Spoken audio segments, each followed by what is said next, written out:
Danas, večeras, s ovim skupom ovdje pokazujemo da Ladonja u Rovinju je ojačala, je postala puno jača i mogu reći večeras nam je IDS pokušao uzvratiti u Balama sa skupom. Bilo je 90 ljudi u gostionici gdje su došli jesti piti, od tih 90 bilo je samo 15 Baljana. Tako da znate koji su omjeri, a u Rovinju ima ih preko 150 Rovinja. To počinje biti odgovor onoga što mi mislimo napraviti i to je početak. Ja sam rekao prije mjesec dana kad smo dogovarali skupove, rekao sam ukoliko mi uspijemo u Rovinju napuniti dvoranu, to je početak definitivnog kraja IDS-a. Ja sam to rekao prije 2 dana u Rijeci i ovdje sada ponavljam, mi ulazimo u Hrvatski sabor jer 500.000 kuna koliko je IDS izdvojio iz crnih fondova protiv Ladonje, gdje možete na internetu vidjeti svaki dan kada kliknete Ladonje ili Pina Kukurin, naći ćete negativne spotove, negativne vijesti o nama, to je dokaz da se oni počinju plašiti. Danas smo dobili mailove, telefonske pozive gdje ljudi iz IDS-a traže da pređu u Ladonju. I to je početak njihovog kraja.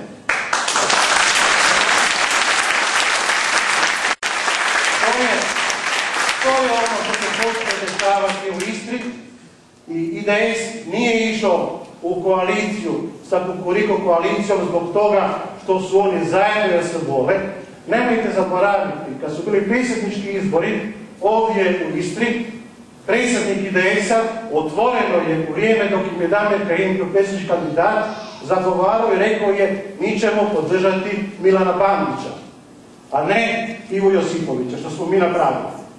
I to je način na koji se ponašali. Danas sa tom istom strankom, odakle potječe Ivo Josipović, oni su u koaliciji.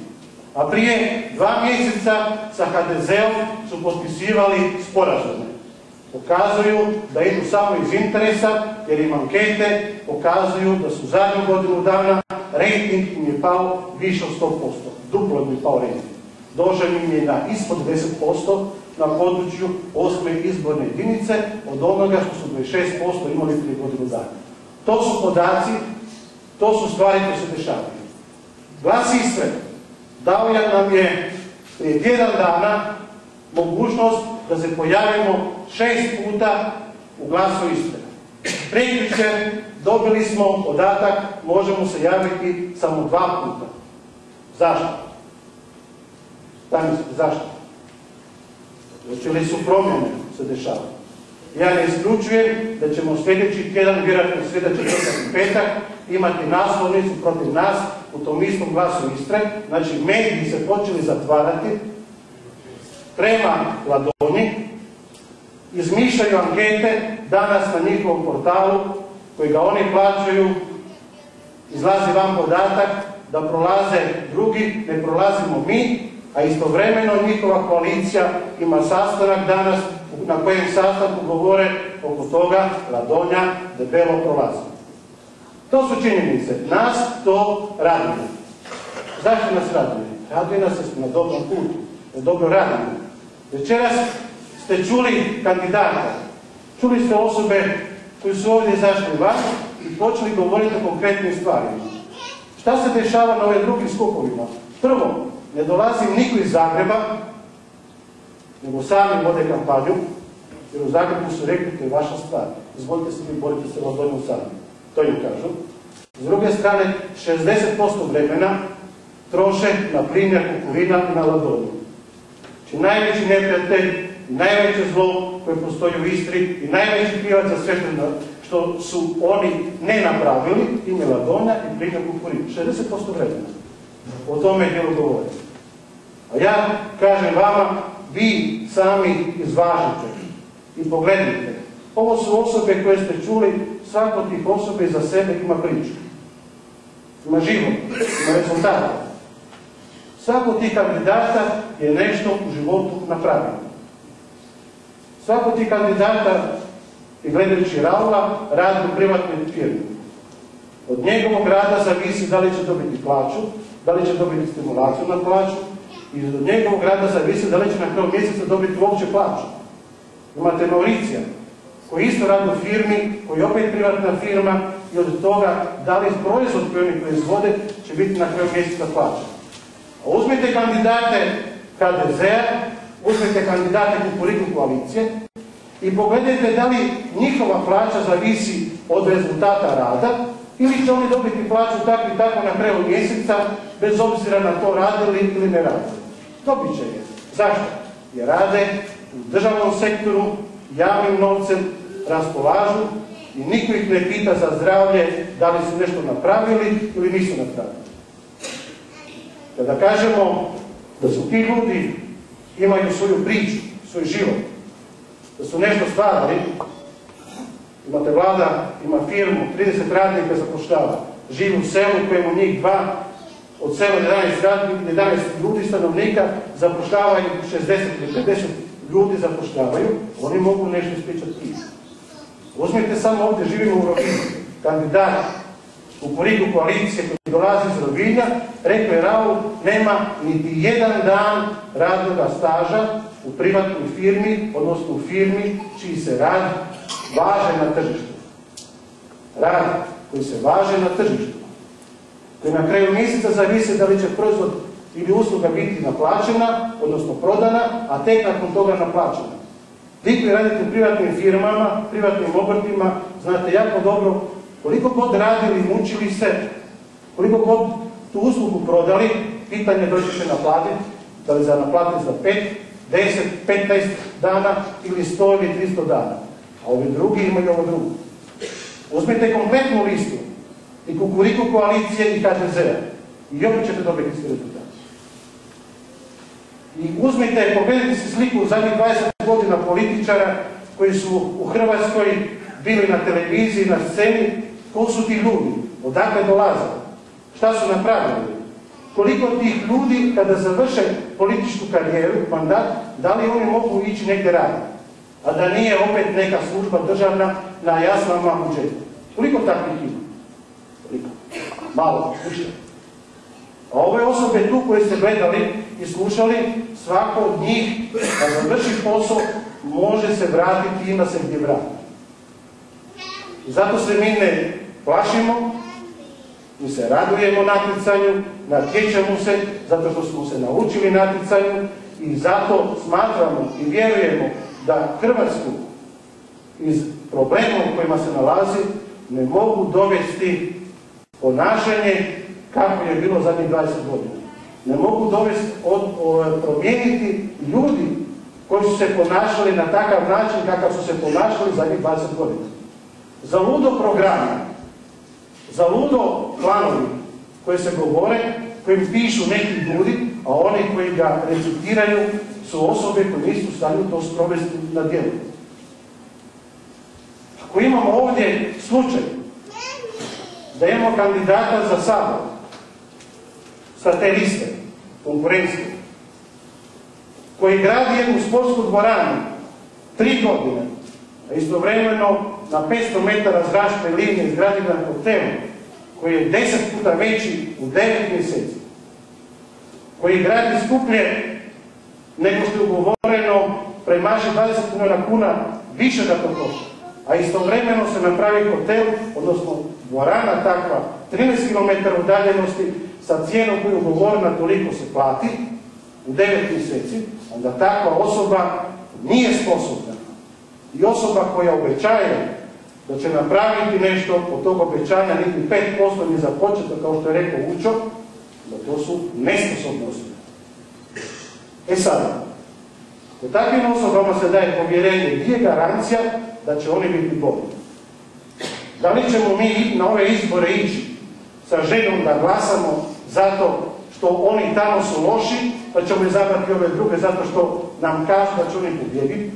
Da li je to rješenje? Ili je rješenje jedno drugo? Rješenje je da ako želimo promjene moraju početi od kuće, od doma moraju početi promjene. Nijedam neće doma i napraviti tvoje ako ti sam ne počneš delati sebi doma. Nijedam.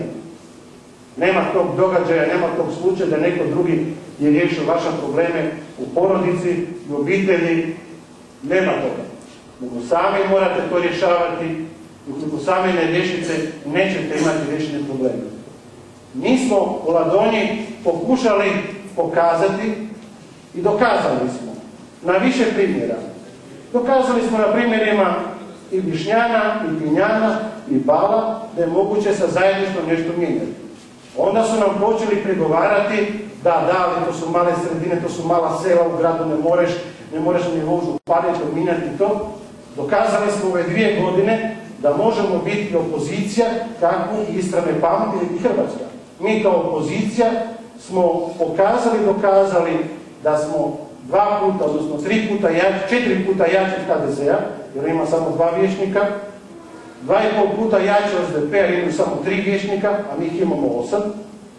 I mi smo 2 godine predložili više od 8 točaka dnevnog reda sa materijalima napisanima u situaciji kada mi nemamo logistiku da nam to radimo. I predložili smo konkretne modele i o toj famoznoj decentralizaciji i o načinu kako objedinjavati službe unutar županije, unutar gradova i općina, kako smanjiti troškove, smo dokazali. Ukazali smo na problem zdravstva, da zdravstvo nije problem u 4 zida, nego da je zdravstvo problem u kvaliteti zdravstvenih usluga, u stimuliranju doktora, a oni koji su šefovi da budu malo više domaćinski da se ponašaju, a ne da bude sve skupo kad se nabavljaju i lijekovi i oprema. To smo pokazali i dokazali da znamo nešto predložiti. Nas je u ovoj kampanji počelo se nas kopirati. Počelo se kopirati od toga da ima stranaka koji počnu govoriti drugčije. Mi čitavo vrijeme govorimo hoćemo nešto drugčije, ljudi sada govore drugčije.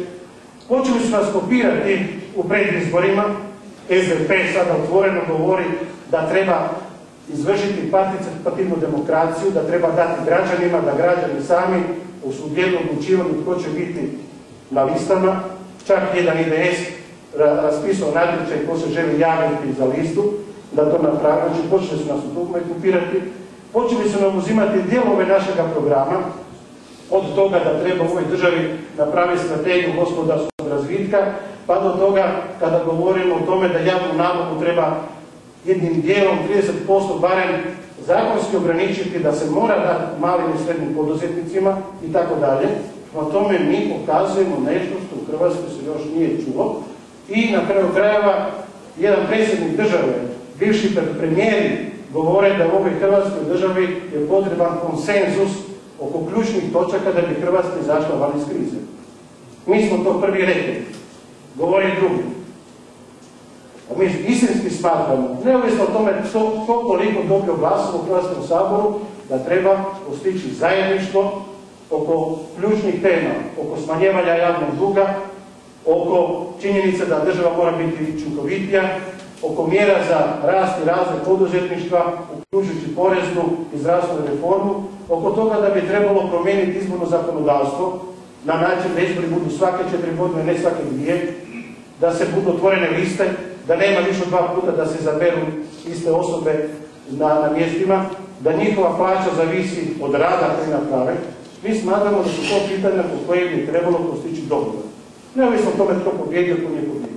A nakon toga da se počne raditi, ali da taj dogovor uključuje ne samo političare, nego da uključuje i privrednike, i ljude iz znanosti, iz kulture, iz zdravstva, tako dalje, da se postigne na jedno zajedništvo. Jer nas je 4,5 milijuna stanovnika. Tu istu priču pričamo i za Istru. Vidjeli ste prije spot, namjerno smo ga pokazali, šta smo govorili prije 2,5 godine. Ono je kao da je spot napravljen prije mjesec dana. Ista tema, isti problem.